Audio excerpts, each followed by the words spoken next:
안녕하세요. 오늘 저희가 함께 깊이 들여다볼 자료는요. 알 스카클락의 논문, 카스파르 올레비아누스의 카톨릭 칼뱅주의 삼위일체론입니다. 보통 올레비아누스 하면 언약 신학의 선구자, 이 정도로 생각하기 쉬운데 이 논문은 약간 그 생각에 도전을 던집니다. 올레비아누스가 정말 언약 신학자이기 이전에 삼위일체 신학자였다. 클락은 바로 그렇다고 주장해요.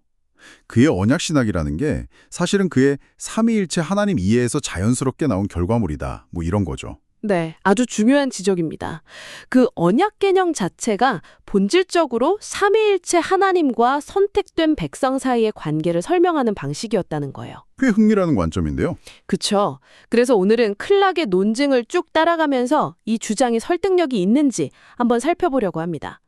먼저 올레비아누스가 활동했던 시대적 배경, 그 격동의 16세기 후반 하이델베르크로 가보고요. 그리고 그의 생각에 영향을 미쳤던 인물들, 츠빙글리, 멜라니톤, 그리고 물론 스승 칼뱅. 이들은 삼위일체론적 측면을 짚어볼 겁니다. 또 결정적으로는 올레비아누스가 사도신경을 해설하면서 자신의 신학을 어떻게 구체화했는지 그 과정에서 중요한 라틴어 용어들 있잖아요. 예를 들면 포에두스, 언약이죠. 그리고 두플렉스 베네피슘, 이중은택, 또 서브스텐시아, 실체 이런 용어들이 어떻게 쓰였는지 파헤쳐볼 예정입니다. 네, 신학을 공부하시는 여러분께는 이게 단순히 어떤 역사적 인물 이야기가 아닐 겁니다. 개혁신학의 정말 중요한 두 기둥, 삼위일체와 언약교리가 실제로는 얼마나 깊이 연결되어 있는지, 또 그게 우리 신앙 고백과 목회 현장에는 어떤 의미를 주는지 이런 거 생각해 볼 좋은 기회가 될 것 같아요. 자, 그럼 올레비아누스 재발견 함께 시작해 볼까요? 네, 올레비아누스가 활동하던 16세기 후반 하이델베르크는요, 정말 신학 논쟁의 폭풍우 한가운데였습니다. 본인 스스로도 당시 상황을 폭풍우, 라틴어로 템페스타스라고 표현했을 정도니까요. 일단 로마 카톨릭하고의 그 정통성 경쟁이 아주 치열했어요. 우리 개혁주의 신앙이 초대교회부터 내려오는 진짜 보편적인 신앙이다. 이걸 증명해야 했죠. 내부적으로도 쉽지 않았습니다. 루터파, 특히 자신들이 진짜 루터의 후예라고 주장했던 그네시오 루터파하고는 그리스도론, 특히 성찰론을 두고 아주 격렬하게 대립했고요. 그 편제설 논쟁이 있었죠. 맞습니다. 칼뱅주의자들이 이걸 거부하니까 루터파 쪽에서는 막 합리주의자다 이렇게 비난하기도 했고요. 또 한편으로는 취빙글리 영향을 받은 에라스투스주의자들, 그러니까 국가가 교회 치리권까지 가져야 한다고 보는 이들과 교회 권직 문제를 놓고도 씨름해야 했습니다. 그런데 이게 단순히 교리 논쟁 수준에서 그친 게 아니었군요. 클락 교수는 이게 더 심각한 문제로 번졌다고 지적하던데요. 맞습니다. 바로 반삼위일체론의 위협 때문이었어요. 그 에라스투스주의자 그룹 내 일부 인사들, 예를 들어 아담 노이저나 요한 질반 같은 사람들이 반삼위일체론적인 생각을 가졌다는 혐의를 받게 된 겁니다. 이건 정말 심각한 문제였겠네요. 그렇죠. 보통 문제가 아니었어요. 이미 루터파로부터 성찰론 때문에 합리주의자 아니냐, 심지어 잠재적 반삼위일체론자 아니냐는 의심을 받고 있었는데 하이델베르크 내부에서 실제 그런 인물이 나왔다는 건 개혁파 전체의 정통성을 그냥 뿌리부터 흔들 수 있는 위기였던 거죠. 당시 신성로마 제국 안에서는 이단 혐의라는 게 정치적인 생명까지 위협하는 거였거든요. 그래서 개혁파를 후원하던 선제후 프리드리히 3세의 입장도 굉장히 불안정해졌습니다. 결국 이 문제는 1572년에 요한 질반이 참수당하는 비극으로까지 이어지죠. 네, 참 안타까운 사건이죠. 올레비아누스 자신도 그의 처형을 강하게 지지했고요. 이 사건은 당시 개혁신학자들이 자신들의 신앙이 고대 교회의 정통 삼위일체 신앙 위에 정말 굳건히 서 있다는 걸 얼마나 절박하게 증명해야 했는지를 보여줍니다. 그러니까 올레비아누스가 삼위일체론을 강조한 건 단순히 신학적인 취향이 아니라 이런 시대적 폭풍우 속에서 개혁 신앙의 생존과 정통성을 지키기 위한 정말 필수적인 작업이었다. 이렇게 봐야 합니다. 정말 살얼음판 같은 상황이었군요. 그런 절박함 속에서 올레비아누스가 활용했던 신학적 자원들은 뭐가 있었을까요? 클락은 몇몇 주요 인물들의 영향을 짚어주는데 먼저 취빙글리네요. 네, 추빙걸리는 아시다시피 루터와는 좀 다르게 봤죠. 그리스도의 인성은 승천 이후 하늘에 계시지만 성령의 현재적 임재를 통해서 우리와 함께 하신다. 뭐 이렇게요. 성찬론에서도 물리적 임재보다는 영적인 임재를 강조했고요. 또 성부와 성령의 역할을 좀 더 강조하는 경향이 있었습니다. 올레비아누스가 젊었을 때 취리히에서 불린거를 통해 추빙글리 신학을 접했기 때문에 이런 신학적 분위기에 꽤 익숙했을 가능성이 높습니다. 삼위일체 각 위격의 경륜적 역할에 대한 관심이 이때부터 시작되었을 수도 있고요. 다음으로 멜라니톤의 영향도 흥미롭네요. 초기 신학총론 루키 커뮤네스에서는 삼위일체 같은 교리는 그저 경배의 대상이지 탐구 대상이 아니다. 뭐 이러면서 구원론부터 시작했는데 나중판본에서는 신론, 삼위일체론을 맨 앞으로 가져왔다고요? 그렇습니다. 초기에는 어떤 실천적인 경건을 강조했다면 이제 반삼위일체론자들의 도전도 있었고 또 신학체계의 필요성 때문에 후기 판본에서는 삼위일체론을 아주 중요하게 다루기 시작합니다. 올레비아누스가 멜라니톤의 변증법 교재를 사용했다는 기록도 있고요. 당시 개신교 진영의 거의 필독서였던 신학총론을 당연히 접했겠죠. 다만 클락은 후기 멜라니톤의 신인협력설 경향, 시너지즘이죠. 이게 올레비아누스에게 영향을 줬다는 주장은 좀 근거가 부족하다고 봅니다. 그 부분은 선을 긋는군요. 네. 오히려 삼위일체론을 신학의 출발점으로 삼는 그 구조적인 변화에 주목했을 가능성이 더 크다고 봐야겠죠. 그리고 역시 가장 결정적인 영향은 스승 칼뱅에게서 찾을 수밖에 없겠군요. 클락은 칼뱅 신학의 몇 가지 특징, 특히 삼위일체론적 측면에서 올레비아누스에게 깊이 각인되었다고 분석하는데요. 바로 그 점입니다. 첫째로 칼뱅은 사도신경이나 니케아 신조 같은 보편 신조들을 그냥 전통이 아니라 성경의 핵심 진리를 담고 있기 때문에 권위 있게 여기고 아주 적극적으로 변호했어요. 올레비아누스가 나중에 사도신경 해설에 집중한 것도 이런 칼뱅의 영향이 크다고 볼 수 있습니다. 둘째, 칼뱅은 구속 경륜, 그러니까 구원 역사에서 성부, 성자, 성령, 각 위격의 역할을 강조하면서도 이른바 경륜적 삼위일체죠. 동시에 내재적 삼위일체, 즉 하나님 자신 안에서의 삼위 관계에 대한 논의도 소홀히 하지 않았습니다. 예를 들어서 기독교 강요 1번 13장 25절을 보면요. 아들의 그 신성 자체로 말미암은 자존성, 에이슬타스, 그리고 위격적 관계 안에서의 영원한 출생, 엑스파트레, 또 아버지를 신성의 시작과 원천, 프린치피움 에트 폰스 디비니티스로 보는 그런 섬세한 논의를 다루거든요. 스콜라적인 사변은 경계했지만 정통교리의 핵심은 분명히 지켰다는 거군요. 그렇죠. 셋째, 칼뱅 신학 전체가 삼위일체론적인 틀 위에 세워졌다는 점도 중요합니다. 그 기독교 강요 구조 변화 말씀이시죠?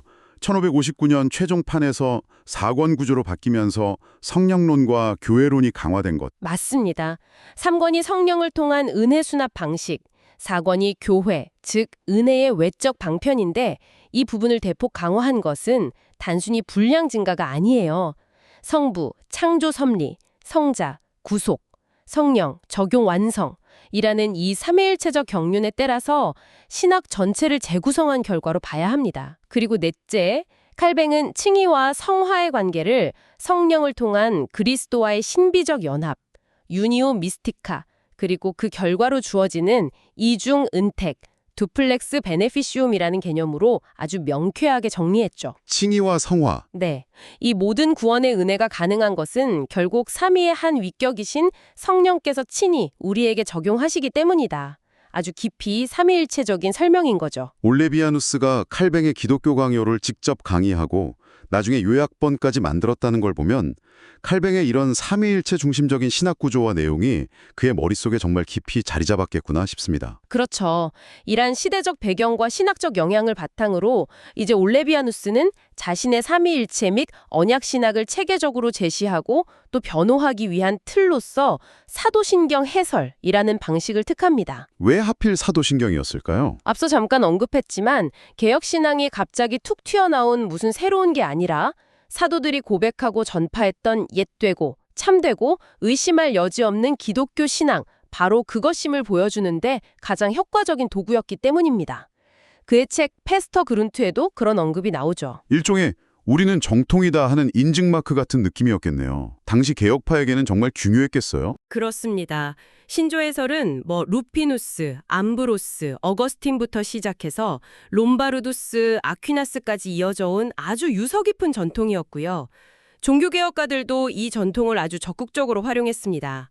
루터, 츠빙글리, 칼뱅은 물론이고 비레, 불링거, 베르미글리, 베자 등등 많은 개혁파 신학자들이 사도신경 해설서를 썼어요.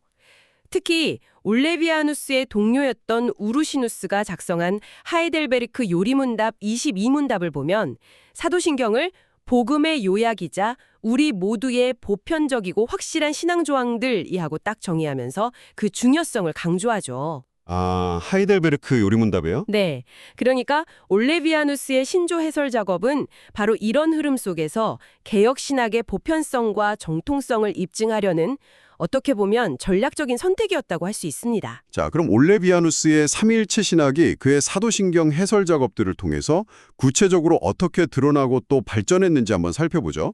클락은 세 권의 핵심 조작을 분석하는데 첫 번째가 1567년작 페스터 그룬드, 확고한 기초라는 뜻이죠. 이건 평신도 대상의 독일어 문답서라고요. 네, 맞습니다. 평신도들의 구원의 확신 문제 같은 목회적인 관심이 좀 두드러지고요. 시작 자체는 구원론 중심으로 보이는 면이 있습니다. 하지만 내용을 좀 자세히 들여다보면요. 삼위일체론이 기독교 신앙의 핵심이라는 걸 분명히 하고 있어요. 특히 구원 경륜안에서 성부, 창조주, 성자, 구속주, 성령, 성화자의 역할을 강조하고 복음 그 자체를 굉장히 삼위일체적으로 정의합니다.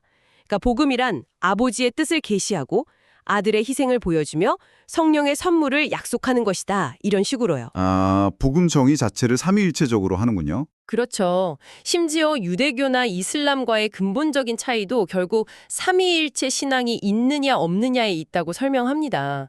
창세기 1장이나 요한복음 1장 같은 구절들을 통해서 삼위일체 교리를 성경적으로 증명하려는 시도도 보이고요. 그러니까 평신도 교육에서부터 이미 삼위일체론이 기초였다 이렇게 볼 수 있는 거죠. 다음 책은 1576년에 나온 엑스포지티오 심볼리 아포스톨리치 사도신경 해설이네요. 이건 라틴어고 신학생 대상이니까 좀 더 학문적이겠군요.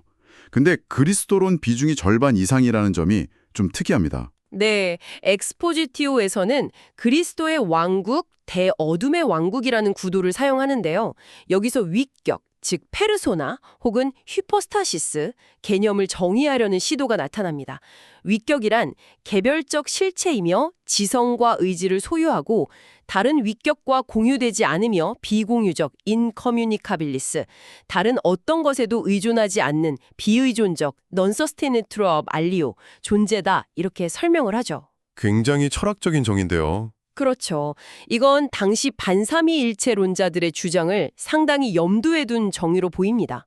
또한 삼위일체를 증명하는 전통적인 성경 구절들, 창세기 1장, 마태복음 3장 세례 장면, 이사야 6장 삼중 거룩 선포 같은 것들을 활용하고요. 특히 아들의 신성, 그러니까 성부와의 동일 본질, 호모오시오스, 라틴어로는 컨substantialis죠. 이거를 강력하게 변호하는 데 많은 힘을 쏟습니다. 삼위일체론 중에서도 특히 기독론적인 변증에 집중한 모습이라고 할 수 있겠습니다. 그리고 마지막으로 그의 대표적이라고 할 수 있는 1585년에 데 substantia poederis gratuiti, 하나님과 선택받은 자들 사이에 은혜 언약의 실체에 관하여. 제목부터 언약의 실체인데요. 구성이 1부는 신조 해설이고 2부는 언약신학 전개로 독특하다고 하셨죠. 여기서 삼위일체와 언약이 드디어 본격적으로 만나는군요. 바로 그렇습니다. 이 책이야말로 클라코스의 주장을 뒷받침하는 정말 결정적인 증거라고 할 수 있어요. 여기서 올레비아누스는 처음부터 언약, 후에두스를 삼위일체 하나님과의 관계로 설명합니다. 또 주목할 점은요, 그가 아타나시우스 신조를 순수한 하나님의 말씀에서 나온 것이라고 평가하면서 아주 적극적으로 인용한다는 점이에요. 이걸 통해 자신의 신학이 고대 교회의 보편적 신앙 위에 있음을 더욱 강조하는 거죠. 아, 아타나시우스 신조를요? 정통성 강조네요. 네, 또한 삼위 각 위격의 고유한 속성, 프로프리아라고 하죠. 이걸 강조하고 창세기의 엘로힘 같은 복수 표현을 근거로 창조와 섭리 역시 삼위 하나님의 공동 사역임을 분명히 합니다. 여기서 핵심 개념인 실체, substantia가 등장하는군요. 이게 그냥 우리가 아는 본질이나 물질 같은 뜻이 아니라면서요. 특히 언약의 실체, substantia foederis라는 표현이 중요하다고요. 네, 이게 올레비아누스 신학의 어떤 독창성이 드러나는 지점이라고 할 수 있습니다. 칼뱅도 substantia라는 말을 쓰긴 했어요. 그리스도의 참된 인성이나 성찬에서의 실체적 임재 같은 걸 말할 때요. 그런데 올레비아누스는 이걸 언약의 실체라는 개념으로 더 발전시킵니다. 그에게 언약의 실체는 단순히 어떤 약속 조항이나 법적인 관계가 아니에요. 그건 바로 삼위 하나님께서 이사야 54장 같은 데서 약속하신 것처럼 자기 자신을 우리에게 선물로 주시는 것, 바로 그것입니다. 그리고 그 결과로 우리가 아들 안에서 양자됨, 또 영생의 상속을 얻게 되는 것, 이 모든 것을 포괄하는 개념이에요. 와, 하나님 자신을 주시는 것. 네. 그래서 앞서 칼뱅에게서 봤던 이중은택, 듀플렉스 베네피시움, 즉 칭의와 성화와 거의 동의어처럼 쓰이기도 하고요. 어떤 문맥에서는 심지어 성령님 자신과 동일시되기도 합니다. 하나님과의 관계, 그 자체가 바로 언약의 실체라는 거죠. 와, 언약의 실체가 하나님 자신과의 교제, 그리고 그분이 주시는 구원의 모든 선물이라니 정말 풍성한 개념이네요. 그럼 이 핵심 용어들을 우리말로 익숙한 개혁신학 용어에 맞춰서 다시 한번 정리해 주실 수 있을까요? 네, 그렇죠. 먼저 언약 포에두스, 페두스는 하나님께서 맹세로 약속하신 선물인데 그리스도께서 공로로 확증하시고 성령께서 효력 있게 적용하시는 하나님과의 관계 자체를 의미한다고 볼 수 있습니다. 다음 이중은택, 듀플렉스 베네피키움, 듀플렉스 베네피슘은 우리가 잘 아는 칭의와 성화죠. 그리스도와의 연합 안에서 성령을 통해 주어지는 구원의 핵심 내용이고 언약의 실체의 주된 표현이라고 할 수 있습니다.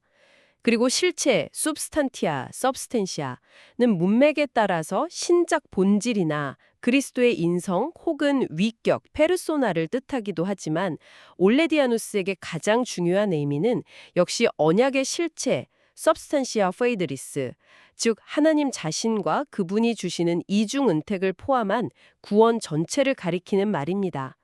마지막으로 위격, 페르소나 또는 휘포스타티스, 우포스타시스는 개별적인 실체로서 지성과 의지를 가지고 다른 위격과 구별되며 의존적이지 않은 존재, 이렇게 이해했습니다. 이런 신학적인 논의들이 결국은 교회의 신앙 고백과 아주 긴밀하게 연결된다는 점도 중요하겠네요. 하이델베르크 요리문답 Q20이나 벨직 신앙고백 알트9 같은 개혁파 신앙고백서들과의 연관성, 그리고 아타나시우스 신조 인용 등이 다 그 증거라고 볼 수 있겠죠? 그렇습니다. 올레비아누스는 결코 자기만의 독창적인 신학을 세우려고 한 게 아니에요.